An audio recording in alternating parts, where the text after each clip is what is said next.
Sou eu, Amanda, aqui novamente no Arte para Você, e hoje vamos aprender algumas curiosidades sobre a vida do gênio dos gênios. De quem mais eu poderia estar falando senão de Leonardo da Vinci? Vamos aprender um pouquinho mais de fatos e curiosidades sobre a sua vida que iluminam o nosso conhecimento sobre a sua obra depois da vinheta.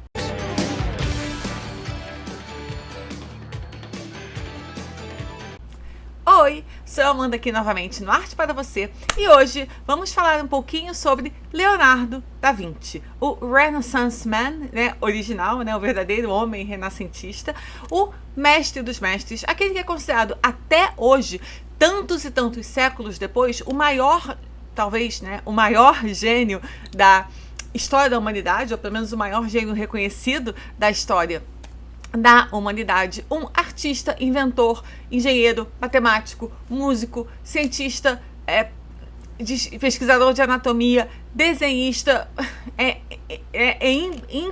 são infindáveis os adjetivos e as qualidades que a gente usa para falar sobre o Da Vinci, né? Não é à toa que esse homem, esse indivíduo, teve o impacto que teve na história da humanidade, não é à toa que ele tem todo esse legado que ainda é tão importante, tão estudado, pensado,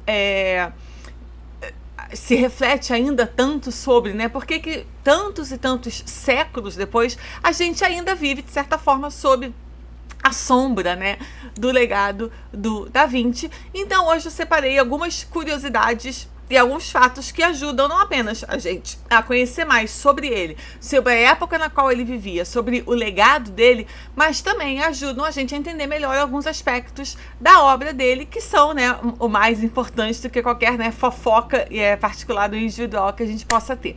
Mas antes, vou pedir, como sempre, que vocês assinem o canal, deixem o like, caso vocês ainda não sejam, né, inscritos, que se inscrevam. E uma vez que vocês já fizeram isso, porque é super rapidinho, não custa nada, e já deixaram aquele like que ajuda o canal a chegar a mais pessoas, vamos agora começar a falar um pouco mais sobre a vida do Leonardo da Vinci. É provável que algumas das informações que eu selecionei para trazer aqui já sejam conhecidas, porque afinal, né, como eu falei, talvez a maior figura da história da humanidade já teve uma vida que foi muito estudada, analisada, dissecada e etc. Mas pode ser que alguns sejam menos conhecidos e acabem aparecendo aqui com algumas, né, curiosidades ou com alguns graus assim, né, de talvez sejam algumas novidades. Então, vamos entrar com um pouquinho mais de detalhes aqui na vida do grandíssimo, enorme, gigantesco Leonardo. Uma primeira curiosidade que é bastante interessante, eu acho que essa é uma das mais conhecidas e que fala muito sobre as origens dele, não apenas sobre as origens dele só especificamente, né, mas também sobre a sociedade na qual ele vivia, é que o nome dele, na verdade, não era Da Vinci, né? A verdade é que ele não tinha um sobrenome, né? Ele não era... Sobrenomes, né, eram quase que naquele momento ainda, de certa forma, privilégios, né? E crianças, famílias, né, que não eram os Médici da vida, né, as grandes famílias, as famílias realmente importantes, as famílias nobres, as famílias que tinham títulos, que tinham terras, não tinham, né, sobrenomes, elas eram identificadas muitas vezes por outras formas, e filhos ilegítimos, como era o caso dele, também não tinham direito a sobrenome. Eu imagino que muita gente que esteja vendo esse vídeo tenha visto Game of Thrones, né? Se não viram até o final, se vocês se pouparam da decepção das últimas temporadas, especialmente da última, mas se vocês viram, né, aquela maravilha que foram as primeiras, ou se vocês leram os livros, ou viram tudo, enfim. Game of Thrones é um exemplo disso, né? Os filhos ilegítimos, que ali são vários, inclusive, né, o que veio a ser um dos grandes... Desde o começo era um dos grandes protagonistas, né? Mas se tornou o grande protagonista da saga, que era o Jon Snow, era literalmente João das Neves, né? Porque ele era um filho bastardo. Ele era um filho bastardo, né? Depois a gente vem a saber de duas das grandes casas, das grandes casas de Westeros, né? Mas como ele não era um filho legítimo, ele acabou tendo o sobrenome Snow, né? Que era um dos bastardos do norte. Todas as filhas do personagem do Pedro Pascal, né, da Víbora Vermelha, do Martel, todas elas tinham o sobrenome Sand, né, que era o Areia, que eram os sobrenomes dos bastardos do sul. Enfim, né, e você ganhar o nome da sua família quando você era legitimado, como aconteceu com o Ramsay Bolton, por exemplo, que era um bastardo legitimado, você passa a ganhar o nome, né? O Jon Snow passaria a ser conhecido como Targaryen e ele não quis, ele preferiu ser chamado de Jon Snow. Então, o caso Leonardo da Vinci era, de certa forma, um Jon Snow, ele era um João das Neves, um João Ninguém, né? Um Zé Ninguém, e era também um filho ilegítimo. Então, o Da Vinci é um lugar que quer dizer, né? Um sobrenome, entre aspas, né? Quer dizer o lugar de onde ele veio, mas não era o nome dele de fato, porque como filho bastardo, ele não usava sobrenome de família nenhuma.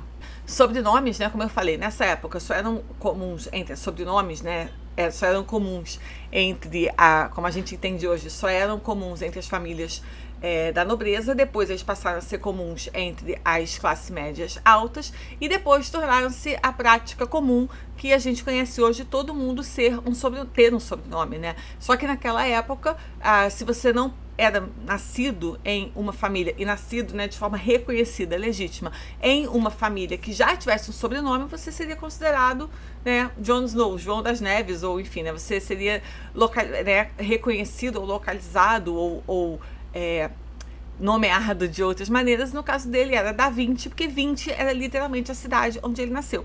Então ele era literalmente Leonardo daquela cidade, né, como se fosse hoje Leonardo do Rio de Janeiro, né? O João do Rio, né? Como se fosse quase uma coisa assim. Ele era filho justamente de um nobre, o Ser Piero, que era um homem de uma família dessas nobres, reconhecidas ricas, e de uma mulher comum, né? De uma mulher do povo, uma mulher de uma família sem títulos, sem nenhum tipo de reconhecimento social, sem sobrenome, sem status, sem coisa nenhuma. E ele acabou, né, filho daí desse encontro. Depois que ele nasceu, a mãe dele se casou com um artesão, e aí passou a ser um casamento legítimo. O pai dele era esse homem, né, nobre, de uma casa nobre conhecida, e ele tinha, entre os casamentos do pai e da mãe, 12 meios irmãos de ambos os lados. Mas deste relacionamento especificamente, né, entre este pai e esta mãe, ele era o único. Porém, apesar de ser um filho ilegítimo, ele foi criado junto da família do Ser Piero. Então assim, ele não era um filho legítimo como os outros, ele não tinha o direito ao sobrenome como os outros, mas ele era criado ele cresceu nas propriedades da família, então sabiam que ele era filho daquele aristocrata, daquele nobre, apesar de, como ele não era filho do casamento, então ele não nasceu, né, no seio, né, no útero legítimo daquela família, ele não tinha direito a carregar o sobrenome da família. De novo, muito parecido, né, com o Jon Snow, que foi criado junto com os Stark, apesar de não ser um deles. Porém, o fato dele ser um filho ilegítimo trouxe uma vantagem a ele. Se ele tivesse sido um filho legítimo, reconhecido daquela família, ele teria que obrigatoriamente seguir os passos do seu pai e se tornar um notário, né, um dono de cartório, que era isso que a família fazia, era isso que a família tinha, né, e era assim que o pai dele se mantinha. Então, se ele fosse um filho reconhecido, ele obrigatoriamente teria que assumir aquela casa, ele teria que assumir aqueles negócios, ele teria que assumir aquele título, né, aquela ainda era uma época de muito menor liberdade individual, especialmente para os filhos dessas grandes casas, dessas famílias. Então eles tinham, evidentemente, muitas vantagens, né, relacionadas, óbvio, né, a ter direito a um sobrenome, a propriedades que passavam de pai para filho, né, de geração em geração, mas tinham muito menos liberdade em relação a outras coisas, como, por exemplo, né, direito de escolha de casamento, direito de escolha de carreira. Então, o fato dele ser um filho ilegítimo libertou ele de algumas obrigações sociais, financeiras e profissionais que ele teria se ele fosse um filho legítimo, que aí ele teria obrigatoriamente que seguir várias coisas, né, que já estavam pré-determinadas para quem fossem os filhos legítimos daquela casa. Isso ele tinha, né, uma liberdade que não era, né, destinada ou dada aos outros filhos, e aí com isso então ele pôde escolher explorar os próprios interesses que ele tinha, né? Ele podia escolher caminhos que não eram possíveis a filhos legítimos dessas aristocracias. Então ele pôde explorar uma série de conhecimentos e uma série de coisas que a outros filhos não seria permitido, graças, né, que sorte dele, de certa forma, e que sorte da humanidade também, né, porque se ele tivesse seguido o caminho de um notário, o quanto que o mundo e a humanidade teria perdido, né? Então que sorte a nossa também. ele tá nessa posição assim meio intermediária, né? Porque ele não é, ele era meio que um João ninguém, entre aspas, porque ele não tinha direito a sobrenome, ele não tinha direito, né, às propriedades, às terras da família, ele não tinha direito a uma série de, literalmente, direitos que pertencer à sua família o daria.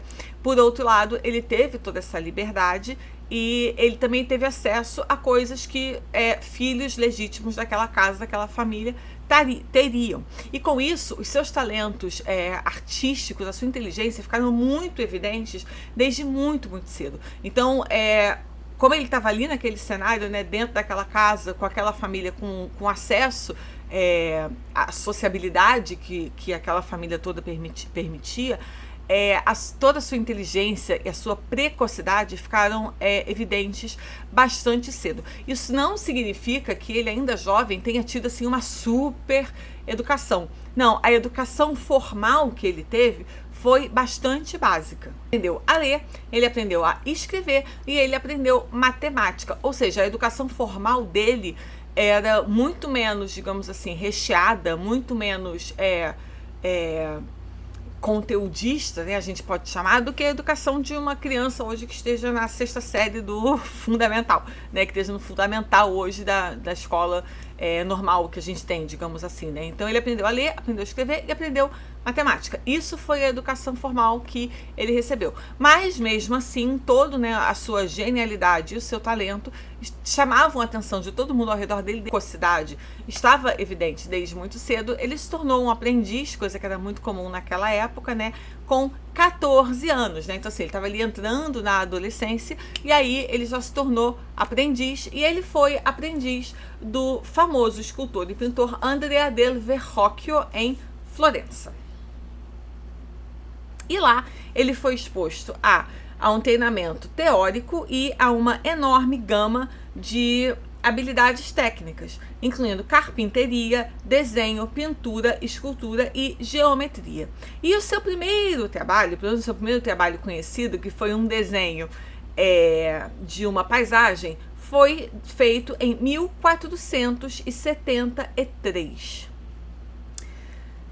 Mas é claro que, com toda a curiosidade intelectual que ele tinha, né, evidente, apesar de ele ter recebido esse conhecimento formal, né, de leitura, escrita e matemática, ele era um homem autodidata e ele continuou estudando de forma muito profunda por toda a sua vida. Então ele se tornou um enorme, imenso erudito, talvez o maior que a humanidade já tenha conhecido. Muitas das suas descobertas e dos seus desenvolvimentos e dos avanços científicos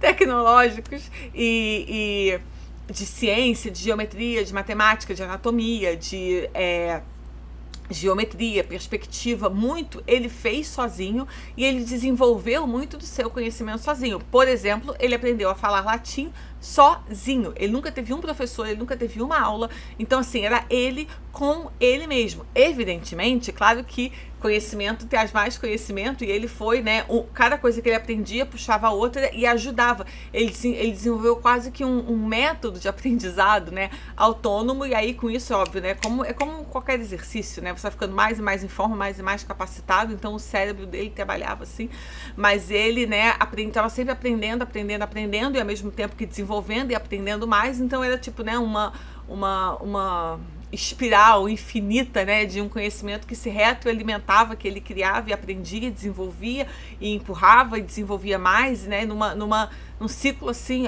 maravilhoso, né, num ciclo infinito, né, de um conhecimento que ele aprendia, produzia, desenvolvia e dava aí, né, para o mundo, como aí está até hoje. A matemática é muito avançada. Por exemplo, ele, né, durante seus anos de formação, até ter 14 anos e se tornar esse aprendiz, ele teve um acesso, né, ele foi ensinado uma matemática muito básica. E aí, posteriormente, ele foi estudar matemática muito avançada. Mas isso ele só foi estudar quando ele tinha mais de 30 anos. E também foi uma coisa que ele empreendeu, né, sozinho, né? Foi um estudo que ele começou a fazer por conta própria e que ele fez até o final da sua vida. Então, além de tudo, ele tinha uma disciplina, né, além de uma sede de conhecimento e essa inteligência, tudo isso, ele também tinha uma disciplina enorme para estudar assuntos, né, avançadíssimos totalmente por conta própria. Né, alguns hábitos curiosos que ele acreditava que também serviam para praticar o cérebro e manter o cérebro sempre ativo. Então, além dele ser canhoto, que ele não era na verdade canhoto, que ele era ambidestro, mas sendo canhoto, ou seja, sendo ambidestro, ele não era destro, como a maioria esmagadora, né, sei lá, 90% das pessoas são, e uma coisa que ele se obrigava a fazer era escrever de trás para frente. Então, não apenas se ele escrevia só com a esquerda ou com a esquerda e com a direita, ele escrevia de trás para frente como uma forma de exercitar o seu cérebro. Isso é muito difícil, né? E ele fazia. Eu falei lá sobre o primeiro trabalho conhecido dele, né, que é de 1473, e 5 anos depois, em 1478, ele recebeu a sua primeira comissão, né, sua primeira encomenda de um trabalho independente, que era para pintar uma obra, né, para o altar da Capela de São Bernardo no Palazzo Vecchio, em Florença. E em 1481 foi pedido que ele pintasse a Adoração dos Magos para o monastério de São Donato, em Florença. Porém, ele não terminou nenhum dos dois trabalhos porque ele se mudou para Milão para trabalhar com a família Sforza. E foi justamente sob a patronagem, né, sob o patronato, o benefício da família Sforza, que ele pintou a Última Ceia. E ele passou lá 17 anos e ele só deixou a cidade depois da queda do duque Ludovico Sforza e que a família perdeu o poder sobre a cidade de Milão. Nesse intervalo, né, ele ficou dos 14 até os 20 anos sob a tutela, né, do Verrocchio, antes de começar a fazer trabalhos independentes. E nesse período, além de pintura, escultura, desenho, etc., ele aprendeu engenharia, química, metalurgia e construção básica. Uma coisa interessante é que com todos esses trabalhos que ele estava fazendo simultaneamente, ele não pintava tanto assim. Tanto que até hoje só existem 17 trabalhos que a gente pode com certeza atribuir a ele, né? Dizer com certeza que são eles. E isso se dá também, em parte, a essa curiosidade enorme intelectual que ele tinha, né? Então era muito difícil ele, por exemplo, se concentrar para fazer um único trabalho, uma única pintura. Ele não pintava tanto, porque pintar leva muito tempo, né? É muito parado, é muito solitário, demanda, né, muitas e muitas etapas, muitos esboços, né, muitas camadas até terminar. Ele não tinha necessariamente sempre essa paciência e muitas vezes ele abandonava e já ia começar a fazer uma outra coisa e começava um outro projeto, largava, parava e tal. E, além disso, ele tinha, né, essa vontade de estar sempre aprendendo novas coisas e eram muitos conhecimentos que iam se desdobrando, eram muitas gavetas que ele ia abrindo e sempre tinha uma nova coisa que chamava a atenção da sua inteligência, uma nova descoberta, uma nova forma, uma outra coisa. E ele era, então, conhecido não apenas por abandonar obras ao longo do caminho, ele ia deixando coisas inacabadas, como também ele era um conhecido procrastinador. Ele demorava muito a começar alguma coisa. Então, quando alguma coisa era encomendada, era pedida, era chamada, ele demorava demais a começar, porque E entre os muitos, né, interesses que ele tinha, que chamavam a sua atenção e que acabavam, né, desviando ele do caminho, digamos assim, né, de artista, como a gente imagina ou espera, era a música. Ele era um excelente músico, né? O que ele não era? Mas ele era, né, um excelente músico. Tocava vários instrumentos e também gostava de se apresentar para a nobreza e na casa e patronos. E, inclusive, ele escreveu música, a maioria dos seus manuscritos, né, de composições originais se perdeu, mas ele também tinha, né, no caso, algumas composições próprias. E uma das suas outras grandes obsessões, e essa é conhecida, né, é o corpo humano, né, e o estudo da anatomia. E toda essa sede obsessiva de conhecimento que ele tinha também se estendia para o corpo humano. E não satisfeito em estudar o que já existia, né, o que já estava pronto para ser estudado, ele não apenas expandiu muito o seu conhecimento de anatomia, como expandiu muito o conhecimento de anatomia que existia no mundo, né? Ou seja, o conhecimento de anatomia vinha até aqui e ele expandiu até aqui, digamos assim. Então, a ciência a ciência, digamos assim, as ciências biológicas, né? A medicina, inclusive, tudo isso avançou muito graças aos estudos e às pesquisas que ele fez em anatomia. E acredita-se que ele sozinho dissecou mais de 30 corpos. E a sua paixão por anatomia era tão grande que se tornou uma área central de estudos para ele, independente de quão ou de como influenciasse o seu trabalho artístico. Desde muito cedo, ele não apenas era muito interessado na estrutura da anatomia, mas também estudava fisiologia. E os seus desenhos mostram como o cérebro, o coração, os pulmões funcionam no centro do corpo, são até hoje reconhecidos como enormes avanços na ciência. E, além disso, os seus desenhos de anatomia ajudaram a fundar as bases de toda a ilustração para a ciência moderna. E, além disso, ele também gostava muito de estudar a botânica e a natureza. Então, muitas vezes, ele ia para espaços assim, né, abertos e fazer o que hoje talvez a gente chamasse de bird watching, né, ficar observando pássaros ou ficar simplesmente observando os movimentos dos pequenos animais ou dos animais que tinham ali disponíveis para ele. Ele gostava de comprar pássaros e soltá-los de volta na natureza. Ele já tinha um interesse muito grande sobre assim, a questão do desenvolvimento dos animais, né, em termos de animais mais ou menos evoluídos, mais ou menos inteligentes, e acredita-se inclusive que ele era vegetariano. É claro que um homem que tem toda essa influência até hoje e que é reconhecido, né, como esse grande gênio, teria também influência em outros grandes homens dos nossos tempos, e um que é quase que, digamos assim, muito curioso e interessado nele é o Bill Gates. E o Bill Gates comprou e tem até hoje um dos cadernos de Leonardo da Vinci, um dos cadernos dele que sobreviveu e que a gente sabe que é de fato dele, com a mãozinha dele escrita. Eu tô até aqui com a mão esquerda, apesar de eu ser destra, que ele escreveu com a mãozinha dele, que realmente era uma posse pessoal dele, foi comprada pelo Bill Gates, que o tem até hoje entre as suas, né, relíquias pessoais, digamos assim. Outra dessas, né, carreiras, assim, né, digamos, que ele teve foi que ele foi um arquiteto militar e um engenheiro. 10 meses como o arquiteto militar sênior e engenheiro geral do exército, e com isso ele viajou com o